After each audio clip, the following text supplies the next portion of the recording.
বন্ধুরা একটু রান্নার ভিডিও নিয়ে চলে আসলাম। এই দেখো বানাচ্ছি হলো সজনে ডাঁটা দিয়ে, লোকাল টমেটো দিয়ে, আলু দিয়ে, শোল মাছ দিয়ে, যে শোল মাছ দিয়ে রান্না করছি, হচ্ছে এখনও। তরকারিটা বসিয়ে দিয়েছি।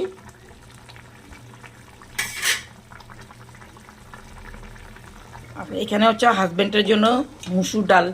ওনার ডাল লাগবেই, যত যেই বানাই, মাছ বানাই, যেই বানাই, ডাল ছাড়া খেতে পারে না। একটু করে ডাল করছি।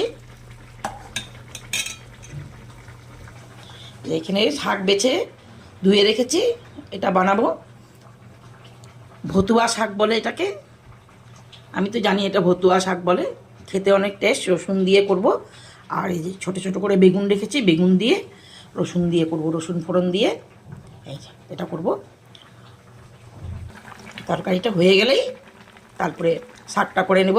আর সকালে করেছিলাম বাঁধাকপি তরকারি, তারপরে ভাত করতে হবে। এইটুকুই আমার ভিডিওটা এখন পর্যন্ত।